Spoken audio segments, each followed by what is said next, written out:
লাইলাতুল কদর আমরা কিভাবে কাটাবো? এই প্রসঙ্গে রাসূল আকরাম সাল্লাল্লাহু আলাইহি সাল্লামের জীবন চরিত্র, কোরআন ও সুন্নাহর নির্দেশনার আলোকে আমরা কয়েকটি পয়েন্ট বলতে চাই। প্রথম কথা হলো, লাইলাতুল কদর আপনি কাটাবেন সারা রাত জেগে থেকে। কারণ রাসূল করিম সাল্লাল্লাহু আলাইহি সাল্লাম রমাদানের শেষের দশকের প্রতিটি রাত জেগে থাকতেন। অতএব শেষের দশক তিনি জেগে থেকে কি তালাশ করতেন? লাইলাতুল কদর তালাশ করতেন। অর্থাৎ যে রাতটিকে আল্লাহ সুবহানাহু ওয়া তাআলা এই বছর লাইলাতুল কদর হিসাবে চিহ্নিত করেছেন, সেই রাতেই যেন আমার ইবাদতটি হয়ে যায়, সেই রাত যেন আমার ইবাদতে কাটে, সেজন্য সারা রাত জেগে ইবাদত বন্দেগী করতেন। এই জন্য লাইলাতুল কদর আপনি কিভাবে কাটাবেন, এই প্রশ্নের উত্তরে প্রথম কথা হলো সারা রাত জেগে থাকবেন। জেগে কি করবেন? প্রথম কাজ হলো জেগে দাঁড়িয়ে ইবাদত করবেন। তারাবির সালাত আদায় করলেন, শুধু এটাই শেষ না, তারাবির সালাতের পরে দুই রাকাত করে নফল নামাজ যত খুশি পড়বেন এবং প্রতি রাকাত যত বেশি পারেন দীর্ঘ করবেন, লম্বা করবেন। দাঁড়িয়ে কেরাত পড়বেন, এত বেশি কেরাত, লম্বা কেরাত পড়বেন যে দাঁড়াতে দাঁড়াতে পা ফুলে যাওয়ার অবস্থা হয়ে যায়। আপনার যদি খুব বেশি কোরআন মুখস্থ না থাকে, একই সূরা বারবার পড়েন, কোনো অসুবিধা নেই। একই রাকাতে একই সূরা বারবার পড়তে থাকেন এবং আস্তে আস্তে পড়েন। প্রতিটি আয়াতের পরে ওয়াকফ করেন, থামেন, ধীরে ধীরে পড়েন, সম্ভব হলে বুঝে বুঝে পড়েন।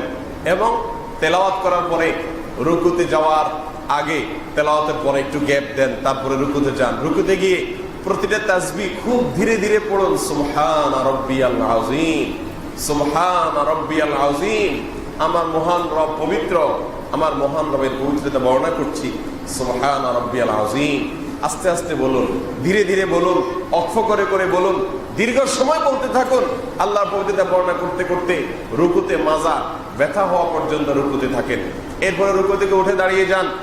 দাঁড়িয়ে আবার সামি আল্লাহু লিমান হামিদা, রব্বানা ওয়া লাকাল হামদ, অথবা রব্বানা লাকাল হামদ, অথবা আল্লাহুম্মা রব্বানা লাকাল হামদ, সবগুলাই পড়া যাবে, সবগুলাই হাদিসে আছে। আপনি রুকু থেকে উঠে দাঁড়িয়ে এরপরে আবার দীর্ঘ সময় নিয়ে হামদান কাসীরান তাইয়িবান মুবারাকান ফি, আল্লাহর প্রশংসা করেন। কিছু না পড়তে পারলে দাঁড়িয়ে থাকেন, অন্তত 1-2 মিনিট দাঁড়ায় থাকেন। এরপরে আস্তে করে সিজদায় যান। সিজদায় আবার 2 মিনিট 3 মিনিট সময় নেন। আস্তে আস্তে সিজদাগুলোতে তাসবিহগুলো আস্তে আস্তে পড়ুন, দীর্ঘ সময় ধরে পড়তে থাকুন। সিজদার পরে আস্তে করে মাথা উপরের দিকে উঠেন। হুলস্থুল করবেন না, তাড়াহুড়া করবেন না। উঠে মাথা সোজা করে টনটন করে বসে, দাঁড়িয়ে বসে দীর্ঘ সময় আবার অপেক্ষা করেন, আবার সিজদায় যান। এভাবে ধীরে স্থিরতার সাথে সালাত আদায় করুন।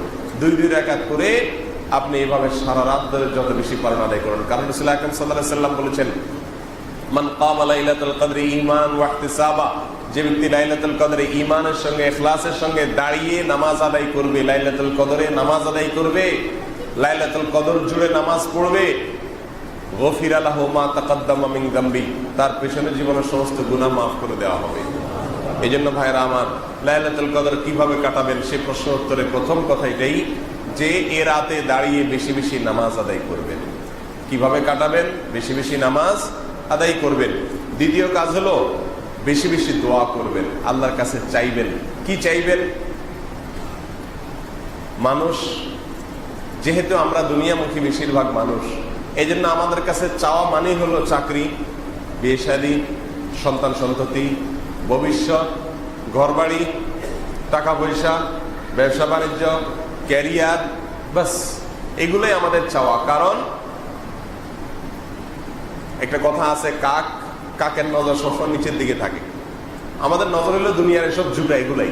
আখিরাত তো আমাদের নজরের বাইরের জিনিস, ওইগুলো তো আমাদের টার্গেটের বাইরের জিনিস। এই জন্য ওইগুলো খুব একটা আল্লাহর কাছে চাওয়া হয় না। চাইলেও শেষের দিকে আল্লাহ একটু জান্নাত দিয়েন, এইটুকু।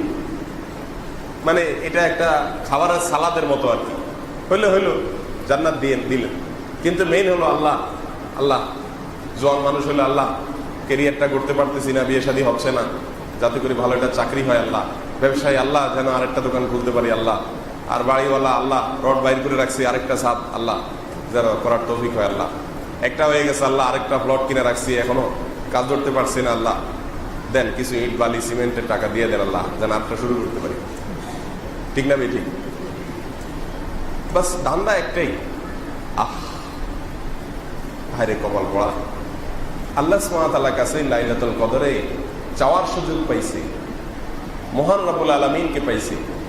প্রাইম মিনিস্টারকে, প্রেসিডেন্টকে যদি কেউ সামনে পায় আর বলে যে তুমি চাও কিছু চাও, আর সে যদি চায় যে আমাকে 1 কেজি সেমাই আর 2 কেজি চিনি আর একটু দুধের গুঁড়া, একটা প্যাকেট দুধের গুঁড়া কিনে দিলে আমার ইচ্ছা আমি ভালোভাবে করতে পারি, মাননীয় প্রধানমন্ত্রী, মাননীয় প্রেসিডেন্ট সাহেব, বলেন এই ব্যক্তিকে আমাদের সমাজের মানুষ কত কত কত ধিক্কার আমরা দেব যে কপাল পোড়া, তোর মতো কপাল পোড়া এই সমাজে কি আছে বল? সেমাই চিনি নিয়ে চায় মানুষ প্রধানমন্ত্রী প্রেসিডেন্টের কাছে। হ্যাঁ, আল্লাহু আকবার।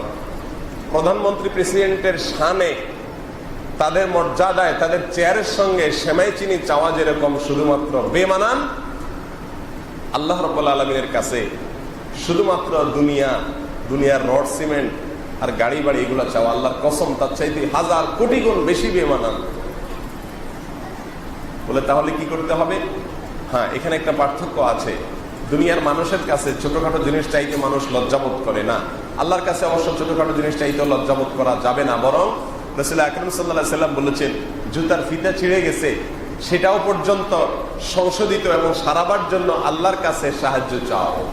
আল্লাহর কাছে চাও যে আল্লাহ, জুতার ফিতাটা পর্যন্ত আমার ছিঁড়ে গেছে, এটাকে আপনি সারিয়ে দেন, সংশোধন করেন। অর্থাৎ তুচ্ছ বিষয় আল্লাহর কাছে চাইতে আমরা কার্পণ্য করব না।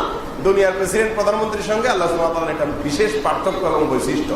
তবে শুধুমাত্র জুতার ফিতাই চাইলেন আর বড় বড় জিনিসগুলো চাওয়া থেকে বাদ দিয়ে রাখলেন আল্লাহর কাছে, এটা তো আল্লাহর শানে যায় না।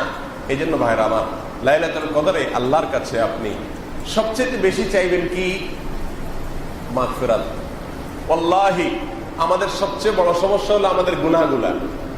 আমাদের সবচেয়ে বড় সমস্যা কি? আমাদের দুনিয়া আটকে আছে, আখিরাত আটকে আছে, জান্নাত থেমে আছে, দুনিয়ার কল্যাণ থেমে আছে, বরকতার যে বৃষ্টি আসমান থেকে পড়বে সেটা পড়ছে না। এই সবগুলোর মূল কারণ কি? আমাদের অপরাধগুলো। আমরা আল্লাহর নাফরমানি করতে করতে এত নিকৃষ্ট হয়ে গেছি যে আল্লাহর করুণার উপযুক্ত হচ্ছি না, আল্লাহর অনুগ্রহ পাচ্ছি না, আমরা এগুলো থেকে দূরে সরে আছি মোহতারাম হাজিরিন। আর সেজন্য লাইলাতুল কদর আপনি কিভাবে কাটাবেন? এই জন্য দ্বিতীয় কথা হলো আল্লাহর কাছে বেশি বেশি দোয়া করবেন। কি দোয়া করবেন? আল্লাহ আমাকে আপনি মাফ করে দিন। এ রাত্রে আপনি কত মানুষকে সাধারণ ক্ষমা ঘোষণা করবেন, কত মানুষের পেছনের সারা জীবনের প্রোফাইল আপনি ডিলিট করে দিবেন, কত মানুষের সারা জীবনের গুনাহকে মাফ করে, কত মানুষকে আপনি আজ একটা ক্লিকে তার সমস্ত প্রোফাইলকে পরিষ্কার করে দিবেন, একটা ক্লিকে তার জীবনের সমস্ত অপরাধ, সকল গুনাহ বোল্ড আউট করে দিবেন, তার প্রোফাইল ক্লিন হয়ে যাবে। আল্লাহ, আমি যেন সেই সৌভাগ্যশীলদের কাতারে যেতে পারি, আমি কপাল পড়া যেন তাদের কাতারে থাকতে পারি। আল্লাহর কাছে এই রাতে সবচেয়ে বেশি আমাদের চাওয়া পেশ করতে হবে, এই দোয়া পেশ করতে হবে, চোখের পানি ফেলতে হবে, মাবুদের কাছে চাইতে হবে। আল্লাহ সুবহানাহু ওয়া তাআলা আমাদেরকে সেই তৌফিক দান করেন। মুহতারাম হাজিরিন, আল্লাহ সুবহানাহু ওয়া তাআলার কাছে এই লাইলাতুল কদরে যদি আমরা চেয়ে নিতে না পারি, আগামী বছর রমজান আসবে, আবার সেই রমজানে ইবাদত তৌফিক হবে, সেই নিশ্চয়তা আমাদের কারণ নেই। কত মানুষ এই মসজিদে মুসল্লি হয়ে গত রমজানে এসেছিলেন, কিন্তু আজ এই রমজানে তারা কবরের বাসিন্দা হয়ে গেছে।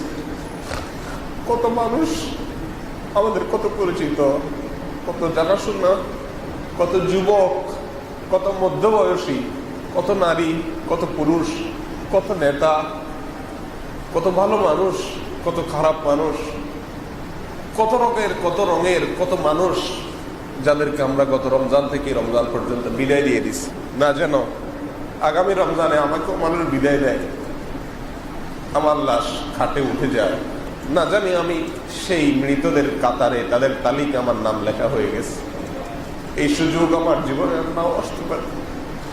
এই রমজান আমার জীবনের শেষ রমজান, এটাকে নিশ্চিত ধরে আর 4টি রাতের, প্রতিটি রাতের প্রতিটি সেকেন্ডকে, প্রতিটি মুহূর্তকে চোখের পানি ফেলে একবারে অস্থির ফাঁসির আসামির মতো, দণ্ডাদেশ পাওয়া মানুষের মতো, পাগলের মতো ছটফট করতে থাকা, মাবাদের কাছে কাঁদতে থাকা, মাবাদের কাছে গিয়ে ছটফট করতে থাকা, পাগলের মতো, ছোট বাচ্চার মতো আল্লাহর কাছে কাঁদতে থাকা, আল্লাহ আমাদের সবাইকে সেই সৌভাগ্যশীল মানুষদের অন্তর্ভুক্ত করে দেন। মোহতারাম হাজরিন, রমাদানের একেবারে শেষ মুহূর্তে চলে আসছে।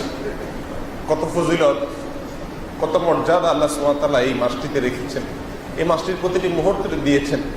কতটুকু আমি করতে পেরেছি, কত মানুষকে আল্লাহ ক্ষমা করেছেন, আমার গুনাহগুলোর কি হয়েছে আমি জানিও না যে আমার জন্য কিসের ফায়সালা হয়ে আছে, জান্নাতের না জাহান্নামের। অথচ আমি ঈদের জন্য বিশাল প্রস্তুতি নিচ্ছি, আমার ঈদের আয়োজনের কোনো কমতি নেই। প্রিয় ভাইরা আমার, এর চাইতে বড় কপাল পড়া, এর চাইতে বড় হতভাগা আর কে হতে পারে? এই জন্য রমাদানের শেষের মুহূর্তগুলোতে আল্লাহ সুবহানাহু ওয়া তাআলার ইবাদত বন্দেগীতে আরো বেশি আমরা মনোনিবেশ করি, আরো বেশি আল্লাহর কাছে চোখের পানি ফেলি এবং আরো বেশি আল্লাহর দিকে মনোযোগী হই। প্রতিটি রাতের প্রতিটি মুহূর্তকে কাজে লাগাই। আল্লাহ আমাদেরকে সেই তৌফিক দান করেন। মোহতারাম হাজরিন, লাইলাতুল কদর আমরা কিভাবে কাটাবো বলছিলাম। তো দ্বিতীয় কথা হলো, এ রাতে আল্লাহর কাছে বেশি বেশি দোয়া করবো, আল্লাহর কাছে বেশি বেশি মাফ চাইবো। আল্লাহ আমাকে মাফ করে দেন, আল্লাহ আমাকে কপাল পোড়াদের মধ্যে শামিল রাখেন না, আল্লাহ আমাদেরকে সৌভাগ্যবান মানুষদের কাতারে রাখেন, আল্লাহ ইমান নিয়ে যাওয়ার তৌফিক দেন, আল্লাহ জান্নাতি হয়ে যাওয়ার তৌফিক দেন, আল্লাহ চূড়ান্ত হাসি, শেষ হাসি হাসার তৌফিক দেন। আল্লাহর কাছে চোখের পানি ফেলে এগুলো চাইবো। এর পাশাপাশি দুনিয়ার সুখ শান্তিও চাইবো, কিন্তু দুনিয়ার সুখ শান্তি এটাই যেন আমাদের একমাত্র চাওয়া না হয়, বরং আমাদের সবচেয়ে বড় চাওয়া হবে জান্নাত, সবচেয়ে বড় চাওয়া হবে জাহান্নাম থেকে মুক্তি, আল্লাহর সন্তুষ্টি, আল্লাহর প্রিয় বান্দা হতে পারা। আল্লাহ আমাদের সবাইকে সেই তৌফিক দান করুন। প্রিয় ভাইরা আমার, লাইলাতুল কদর কিভাবে কাটাবো? তৃতীয় পয়েন্ট হলো, আম্মাজান আয়েশা রাদিয়াল্লাহু তাআলা আনহা রাসূল করিম সাল্লাল্লাহু আলাইহি ওয়াসাল্লামকে জিজ্ঞাসা করছিলেন, ইয়া রাসূলুল্লাহ, যদি আমি লাইলাতুল কদর পেয়ে যাই, অর্থাৎ কোন একটা রাত লাইলাতুল কদর, আল্লাহ সেটাকে লাইলাতুল কদর হিসেবে নির্বাচন করেছেন, আর সে রাত্রে আমি ইবাদত বন্দেগী করি, আমি জেগে থাকি, তাহলে আমি কি করব, কি পড়বো, আল্লাহর কাছে কি বলে চাইবো? তখন রাসূল আকরাম সাল্লাল্লাহু আলাইহি ওয়াসাল্লাম তাকে একটা বিশেষ দোয়া শিক্ষা দিয়েছেন। আল্লাহুম্মা ইন্নাকা আফুউন তুহিব্বুল আফওয়া ফাআফু আন্নী, আল্লাহুম্মা ইন্নাকা আফুউন তুহিব্বুল আফওয়া ফাআফু আন্নী। আল্লাহ আপনি ক্ষমাশীল, আল্লাহ আপনি ক্ষমাশীল, আপনি ক্ষমা করতে ভালোবাসেন, অতএব আমাকে ক্ষমা করে দিন। আল্লাহ আপনি ক্ষমাশীল, আপনি ক্ষমা করতে ভালোবাসেন, এজন্য আমাকে ক্ষমা করে দিন। আল্লাহুম্মা ইন্নাকা আফুউন তুহিব্বুল আফওয়া ফাআফু আন্নী। এই দোয়াটা লিখে নিব এবং এই দোয়াটা সারা রাত ধরে বারবার বারবার আল্লাহর কাছে পড়তে থাকবো। এভাবে আমরা লাইলাতুল কদর কাটাবো। নাম্বার 4, লাইলাতুল কদরে আমরা বেশি বেশি তেলাওয়াত করব। কোরআন নাজিলের মাস, এই রাত্রেই কোরআন নাজিল হয়েছে, কোরআনের জন্ম রাত, কোরআনের জন্ম লগ্ন, অতএব এই রাতে বেশি বেশি কোরআন তেলাওয়াত করব, কোরআন পড়বো, কোরআন বোঝার চেষ্টা করব। তাহলে ইনশাআল্লাহ লাইলাতুল কদর আমার সঠিকভাবে পালন হবে এবং কাটানো হবে। আর এইভাবে আমরা সারা রাতকে কাটিয়ে দিব, ইনশাআল্লাহ ব্যয় করব।